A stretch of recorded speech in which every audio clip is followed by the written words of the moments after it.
हमारे पास डिस्कर्सिव एसे जो है उसकी स्टेटमेंट दो तरीके से आ सकती है, एंड वाली या और वाली।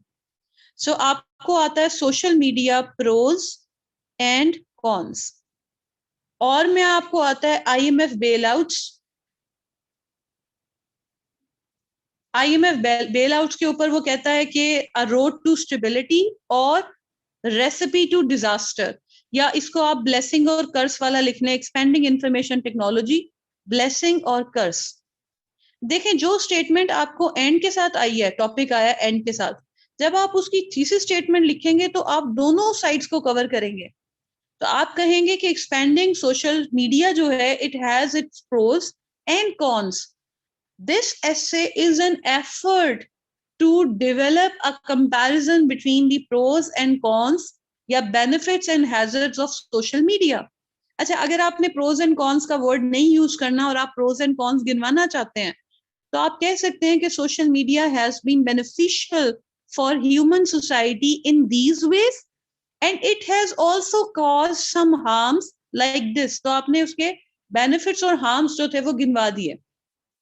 This essay is a study of benefits and harms that are caused by social media। So आपने एक न्यूट्रल थीसिस स्टेटमेंट दी जो प्रोज और कॉन्स दोनों को शामिल कर रही है।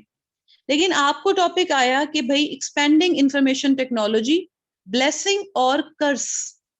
अब आपने और का मतलब ये है कि आप एक साइड लें। आपने साइड कौन सी ली? आपने कहा कि जी ये जो इंफॉर्मेशन टेक्नोलॉजी है ये एक ब्लेसिंग है, ठीक है, लेकिन इसका गलत इस्तेमाल जो है वो कर्स भी बन सकता है।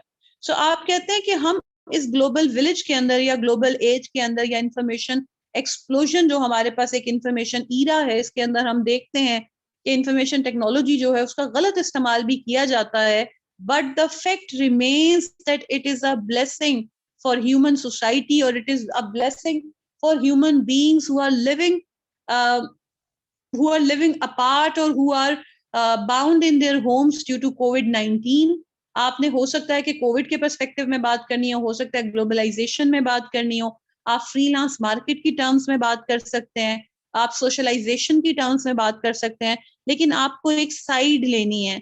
तो और वाले में आपने साइड ली, लेकिन कर्ज को मेंशन करना है। ये नहीं करना कि आप कर्ज को छोड़ दें, वरना आपकी थीसिस स्टेटमेंट इनकम्प्लीट होगी। आप कर्ज को मेंशन करेंगे लेकिन ब्लेसिंग का मार्जिन ज्यादा रखेंगे। और जब आप एसे लिखेंगे तो जो आपका एसे है प्रोज एंड कॉन्स वाला, उसमें आपका जो सोशल मीडिया है वो 10 to 20% होगा। यानी आप अपनी की टर्म के बारे में लिखेंगे कि वो क्या है और उसके अंदर क्या चीजें शामिल हैं, और आपके जो प्रोज एंड कॉन्स होंगे ये बराबर होंगे। लेकिन जब आप लिखेंगे और वाली स्टेटमेंट, तो जब आप अपना एसे लिखेंगे उसमें आपका, इसको मैंने 10 to 20% कर दिया आपके कीवर्ड का मार्जिन। सो जब आप ब्लेसिंग और कर्स लिखेंगे तो आपकी परसेंटेज चेंज हो जाएगी। जैसे ये 60% होगा तो ये 20% होगा। इसको आप ऊपर नीचे कर सकते हैं, ब्लेसिंग को 70% कर सकते हैं, कर्स को 10% कर सकते हैं। लेकिन ये सेकंड वाला टॉपिक वो कंपल्सरी टॉपिक है, वो टॉपिक है जिसके अंदर एंटी थीसिस या काउंटर आर्ग्यूमेंट देना कंपल्सरी है।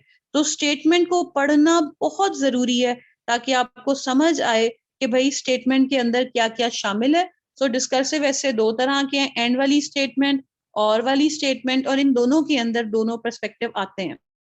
आपकी जो थीसिस स्टेटमेंट एंड वाले टॉपिक की होगी उसके अंदर दोनों साइड शामिल होंगी, और के अंदर भी दोनों साइड शामिल होंगी, लेकिन आप इस स्टेटमेंट के अंदर बायस्ड होंगे, और ऊपर वाली स्टेटमेंट के अंदर, थीसिस स्टेटमेंट के अंदर आप न्यूट्रल होंगे, क्योंकि आपने कंक्लूजन में नतीजा निकालना है कि सोशल मीडिया एक अच्छी चीज है या एक बुरी चीज है।